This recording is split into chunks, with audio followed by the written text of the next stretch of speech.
No, that's not true. We've helped to facilitate the growth of some industries here in Port Harcourt. For example, there's the cassava plant that was commissioned earlier in the year, and then the governor would make mention about roads that have been opened so that people can bring goods and service from one port of River State to another port of River State. So most governors would not agree with that.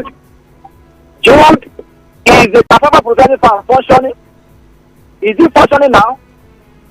Look, Jude, let's just tell ourselves the truth. The state governments are responsible for crying out loud. You understand? Now, look at the industry that was actually part administration. They are a moribund state. You understand? So we cannot extricate the state on economic growth. They have the power. They have all the unnecessary. Look, when people these notions of government cannot do everything, but government will be there collecting every money to collect the ecological fund. Just recently, Jude, to calm it all, Mr. President was able to reveal to 13 billions of naira that was handed to state. So can we be able to say the development we are seeing can be commensurated with what it have received? We cannot. Okay.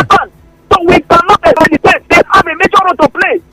So the impact is of the state, good or bad. It's the state government. My name is Jude. We're back after the break. It's the time of the year.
It's all about the economic impact here in River State, the growth. And which particular tier of government do you hold responsible for the growth or lack thereof in any sector, in any area in now? It's kind of the interesting back and forth that's been going on between federal and the state governments. The federal government, through its Minister of Budget and State for Planning, state, look, poverty index is on increase because the state governors are not implementing the idea policies properly the federal government has.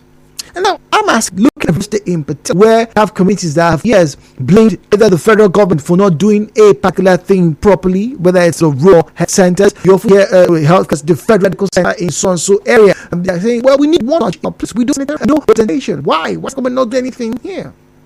And then place, oh, state meant to do this, do that, meant to do that.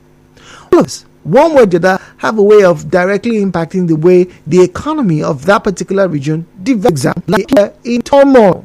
Finding ways, create ways to get to work, because some people live in some parts of Onne and some people live in some parts of Port Harcourt. Work or live at both extents, both parts of River State. So some people have to go to Onne to work and come back to, like, say, Trans-Amadi. Some people have to, as it were, live Onne and to work in DRA, for example. So it was really affected. And then, no, we want on the federal government, is that federal government to this road?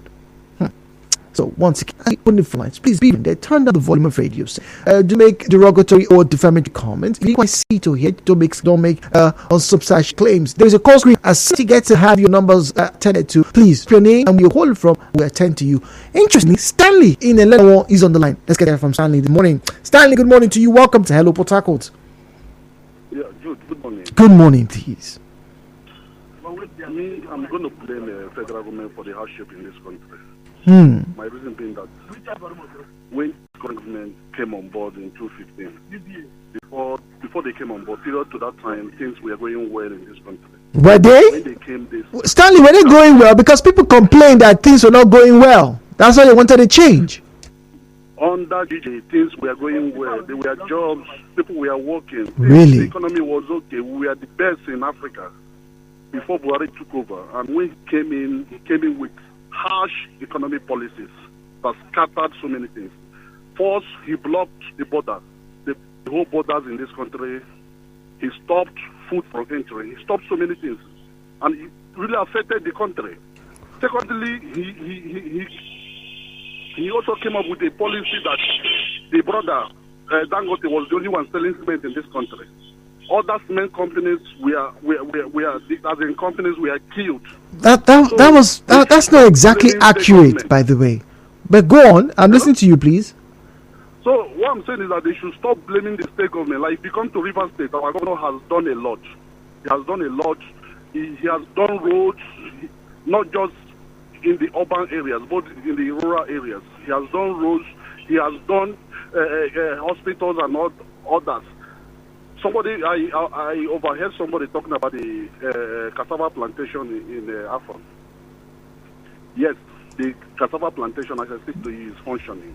So most time when they talk, they should also, get right information before they come out in the public to talk. Okay, all right. So I'm going to respond to you, Stanley, and say, well, some of the comments you made were not exactly accurate. For one, there were jobs that were obviously being created back in the former administration, but there were also complaints of high-ranking corrupt officials and corruption in high and low places. That the economy wasn't very good. People were complaining. Look, the dollar then was 175 or 250 or something. People were complaining. That things were bad. That's why there was a change, right? That's one. Now, the border closure, if you remember, and the government did explain all of this, that look, this had to be done so that the local industries will be boosted. If people have the option to rather than trust what is locally sourced than sourced from external places, it will reduce foreign exchange. And if I'm not mistaken, they didn't say do not bring in foreign rice, but you have to come through proper channels as opposed to buying it from neighboring countries. At least I remember having that conversation with an economist. So all of these things still bring down the other aspect of the conversation. Who holds more responsibility? The views and opinions shared on this program do not represent the position of Nigeria Info FM. Nigeria Info, let's talk.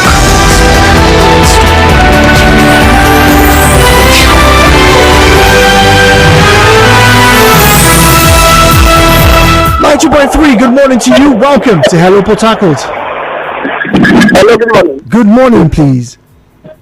Good morning, please. Good morning, please. Hello, man. We can hear you, please. Go on. Michael calling from Good morning, Michael.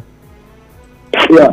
Based on the question you asked this morning, for me, I blame the state government. Okay. Now, let's take a look at what is happening in Rivers State here. I mean, Listening to you loud and clear, please. yeah. See, when we are talking about poverty, we are saying when the common man in the country or in the state does not have what he or she wants for their survival. And I look at what is happening in Rivers State.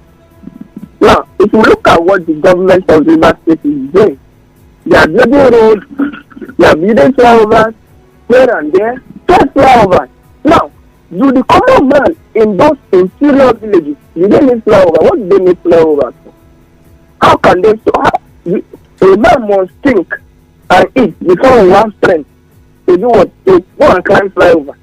But here in Rivers State, we just concentrate on flyovers and roads, and we are forgetting that these men, if they have not eaten, they cannot walk on this road. Yeah, but do you also agree that whether or not one group is sorted, there are some aspects of growth that has to be done. Whether you build flyovers today, eventually they will have to be built because the population is expanding. So one government cannot do all at once. It has to choose.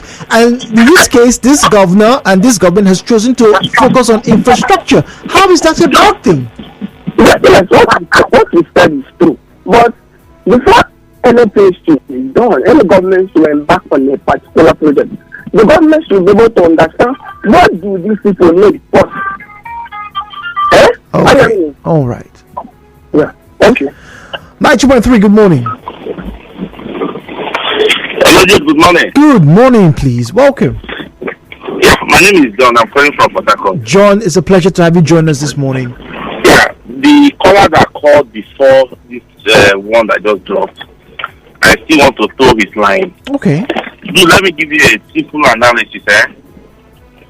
In 2014, I was serving in one of the western states, the state capital. I was paid 19,800 naira every month. The state was not paying me, but I was able to save almost 80,000 naira at the end of my service year. Now, abstract to 2022, where I work, I'm paid over 200,000 naira. I cannot save 100,000 naira. What has changed? It is the government that has changed. The government came with a lot of lies and a lot of promises. They knew they will not be able to actualize. Why were they always blaming Jonathan government? You came into power, you know that Nigeria were not prepared to feed themselves. You block the border and bring a very draconian law to import rice and other products. The level of rice we eat in Nigeria, I don't think there is any country in Africa that consume that kind of high level of rice. Look at the price of rice. Immediately that policy skyrocket the price of rice to a point that a common man can no longer buy rice. So it's not just about state government that will come up with a lot of lies about state government. The federal government shares 70% of the problem we face today. I can just give maybe 30% to the state government. So for you, the larger blame, particularly in Rivers State now, has to come on the federal government, the impact in the economy. Does Rivers State have the right to block let's say fowl feed should not enter? They don't want it. They bring it from other neighboring states. Okay. So how do they get most of those things we consume in Nigeria are imported? Look at. So who is it that is going to control the exchange of dollar to naira. It is the federal government. Only Rivers State share their own blame. All right. 90.3, good morning. Hello, Port Harcourt. Yeah, Mr. Zion. Good morning to you. Good morning, please. The Rivers cassava plant is functional, it's operational. In fact, they produce one of the high-quality cassava flour right now in Nigeria. For once, people should go to travel, just travel. No sit down for house talk, just travel. It gives a source for education. On the conversation, both are to be blamed. We have the MDGs and we have the SDGs. Alpha, since year 2000, that world leaders were committed to charge leaders of their country to implement acronyms. Alpha. If I want to blame the state, I might not be right. If I want to blame the federal government, I might not be right. Okay, look at the state. Who is giving the state the money right now that they are building infrastructure? Is it not the federal government? Who is giving the federal government the money that is given to the state? Is it not the state resources? Until we can separate these arms of government, I see your point. until we can now able to ascertain who are you to us, the democracy being interpreted, that is only when we can get it right. For now, you cannot blame anybody. Everybody is guilty and everybody too is right. Okay, you don't give me money. Okay, you don't give me power. Okay, look at the issue of power. Are you aware states have no power to generate? They have no right to do that. That was why the Afghan plant was in contention. It was repugnant, unacceptable that the federal government will make stringent law through Olusegun Obasanjo. Is the problem of this country right now. Because we never allow the hands of government to operate. They want to pronounce to every state what they are doing. He was so carried away with power, and look at the problem he has laid for us. If state government will allow to generate power to supply light to their people, to grow their industries, different states have reached demands because the former governor, Peter Odili, he gave us a gas turbine. And people were so happy. I'm going to some part of River State today, there's 24-hour power supply because of some certain facilities in that area. So if the federal government will say no, we are blaming the state, have you given states to generate power for their people? The answer is no. Okay, look at the Port Harcourt seaport. The two we have here, are they functioning to capacity? No. What are the problems? Well, let me respond to that. If you remember, sometime at the start of the year and late last year, we did have Anjiri Ngalale talk about the seaport and how the government is making plans to expand it to make sure that the Lagos end is clear. Zion, we have to let you go. We have Gabriel in LMA on the line, please. Gabriel, good morning to you, please. Yeah, morning. Good morning, please. Yeah. We do appreciate the governor of this state and Obi, people that they are fighting for the rights of this country. May God continue to be blessing those people. And may God continue to be strengthening them, enlightening them, giving them wisdom. You understand? Because I believe that this state is not a failure.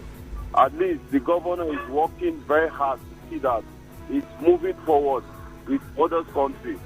When the federal government are there failing the country, disappointing the country, but this state they are waking up to make sure that the right thing has been done. So we do appreciate that. And those people that have been doing the good deeds, let God keep strengthening them and giving them that wisdom and the idea for them to be doing all these things that they are doing. That's my contribution this morning. All right, Gabriel, thank you very much. On WhatsApp, 0809-030-6416, 0809-030-6416. That's where you find us. I have a message here, and it reads, good morning. For me, Jude, both the state and the federal government have not done enough, especially the state. Construction of roads, schools, hospitals, etc. are basic needs. We must learn to create opportunities for growth by making investment. What happened to employment? What happened to creating friendly business environment? What happened to investing in education beyond building classes? What happened to small scale and medium enterprises? What have the governors done to encourage investors? Instead, they create political tensions that threatens businesses in their respective states. The governors easily go to court challenging federal government for issues affecting them personally, but never go to court for issues affecting the masses. Interesting. Good morning, Jude. I ask, and I want to ask, what positive impact has been recorded in the economy ever since borders were blocked? Let us be realistic. Well, if you were to listen to the report on rice production, I think at the start of the year, you probably get a feel. JJ, speaking to us from Rumigbo. JJ, good morning to you, please. Jude, good morning. Good morning, please. They say if you blame the rat for eating the fish, you should also blame the fish for smelling. Wow. Now, for the federal, they have a lot in their hands, and the states are saying, look, give us some power. But the federal government has said no over and over again. Now, like my friend Zion talked about, the exclusive list where you have electricity. Now, what about security? Some time ago, about 34 farmers were killed in their farm, rice farmers, for doing nothing other than to go to farm and see how to harvest their rice so that the people can have enough rice. Jude, I want to ask, you are aware of this. Where is the rice pyramid that we boast of some time ago? We saw pictures, we saw everything, but are they just audio pictures or real pictures at the end of the day? Oh, they were. You are aware that the federal government was supposed to build a second dam, like we were told, in 1982. Are you talking about the second? Are you talking about the second, the dam or the Niger Bridge? Which of them are you making reference to? No, I'm talking about the dam. Okay, the dam. Okay. Built their own, and they said there was an agreement. Cameroon built their own in 1977 and was supposed to build in 1982. You heard that story, right? That is why we're having flooding. So what are we doing to make sure on the federal level there are so many things they are supposed to do and they are not doing it? Even when a place is attacked and you go after the people and make sure they are punished. Where are the people that attack church in Ozobolo? Where are the people that attack church in Owo? So all these things put together are what are creating this insecurity that is making things not roll well. So the federal government are so culpable in their own side. Because if you encourage bad behavior, what do you think will happen? It will continue. Boko Haram strike here, and the states are tied. If you don't provide security for them, what do you think they will do? I think federal government bears the bigger chunk of this whole blame. Thank you very much. All right, thank you very much. JJJ says it is the federal government that should take more blame as regarding the impact of development. Well, and we're looking at River State in particular. Now, as we wrap up now, we have just about 3 minutes. Let me quickly wrap up. I'll be reading more messages before we leave this morning. Later on the break, we'll be talking a little bit about the World Cup and what's happening. Africa's hope right now. We're talking about that later on, but let me not get ahead of myself. And then finally, from 11 a.m. this morning, Setters Paris, Jubilee Walker will join us this morning for another engaging conversation. And this time around, we'll be talking about you in the marketplaces. I can't wait to have that conversation. There's a lot of legal tussles that we hope to, as it were, address or at least spread or shed some light towards from 11 a.m. So you want to stick around for that. So once again, as the blame continues, between the governors of Nigeria and the federal government, people have been asking, so who exactly do we get to hold responsible when there are certain things done? We've seen in the past, not just in River State, now in Lagos, and in fact all the states where the presidency comes to, as it were, flag off or what they love to do in this particular dispensation, commission a project. The Obasanjo came through for the Air Force Bridge. I mean, if you remember that, years and years and years ago, and we've had other governors in Lagos State, visit Lagos State, other presidents that have visited Lagos State for one, working day visit and whatnot. They are meant to be in synergy, yes. But the Nigerian people, particularly Rivers people these days, are asking if that is the case. Back and forths have been had, but it still hasn't changed that the people are in dire need of a change, a good change, not a deterioration. Yes, it is part of life that at some point in time there will be an appreciation, and at another point in time there will be a depreciation or a deterioration. But in whatever case or state they may be, the question is, what is the response? I think it's the responses that's gotten a lot of people, all riled up and having these conversations regularly, whether it's on the print media or on social media or indeed on the streets of Port Harcourt. The clearest example, and I do hope, Governor Wike and maybe even the Commission of Information, I do hope maybe his SSAs, they get to, listen to this and, play it across to him. For the people who live in LMF, for example, for the people who live in parts of Abua, Odua, for some people who live in parts of Ahoda East, where the floods have ravaged the roads, parts of Igboeche, where they can't come out safely, they don't really want to know if it's the state or the federal government. All they know is the government. And as it stands now, the federal and state government are not particularly living up to expectations. Have there been strides? Yes. Good strides? Yes. But the people are not asking for more. They're asking for the barest of the minimum. My name is Jude. Hello, Port Harcourt returns.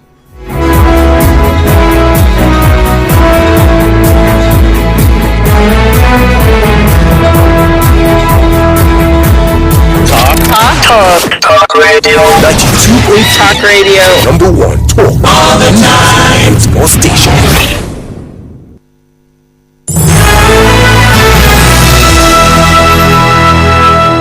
All after the season of fall, hope rising, cherish the season, relish the nourishment. Hollandia, celebrate the season's goodness. Hollandia, celebrate the season's goodness. Share Hollandia goodness this season. Before now, getting a good HMO that works perfectly for my staff was a hassle. I decided to try Reliance HMO. I registered all 100 staff in 5 minutes. I have access to 24 hours responsive helpline and an account manager that helps me with whatever I need. My staff loves the access to the gym, spa, dental care and hospitals. I will recommend Reliance HMO any day. Visit reliancehmo.com/corporate or call 0700-7354-2623. Reliance HMO. You can rely on us. My love, you ordered for Mama room. Hey, Mama did the unit since last night. Oh yeah, fast. If you know which can we get Dr. Brown's adult diapers. Adults they get nappy? Sure. Incontinence, my love, to be problem for elderly people or people will get sickness for body. When person off it hole in urine or in the people for body, you not supposed they cause shame. No worry, Dr. Brown's adult diapers they affordable. So you no go the leak so? Dr. Brown's adult diapers they stretchable, so it go fit easy for anybody will be adult. My love, make I go get this Dr. Brown's adult diapers. Hey, make we for take arrange Mama sharp. Dr. Brown's adult diapers are high-quality adult diapers with a special wetness indicator along with our unique ultra-leak guard technology to prevent leakages simply because Dr. Brown cares. The season of giving it a show again. The season to bring better for you again. Time for celebration, time for jollification. The bogo food, and you go belly food. The golden money can go for you. From golden money. Good times will come again with golden money. Good times will come. Nourishment for the family. Delicious golden money. 20% more this. Every 800 100-gram pack of Golden More you buy this season, they come with 10% extra free. That now more value and more nutrition for the same price. Offer valid while stock lasts. Nestle. Good food, good life. Oh, what fun it is to win in the Lush Hair Braids to Millions promo! Christmas came early. Everyone is a winner in the Lush Hair Braid to Millions promo. Get free 100 MB MTN data guaranteed on each pack and a chance to win 1 million naira, a car, generator, and other amazing prizes. Simply buy Lush Hair Wow, Ready, Jumbo, or Mega Braids pack. Open the pack flap, scratch for pin, and send your unique pin to 38353. Hurry now. Terms and conditions apply. Lush Hair. Be beautiful. Promo starts on the 1st of November and ends on the 15th of December 2022. My love, you ordered for Mama room? Hey, Mama, don't you need this last?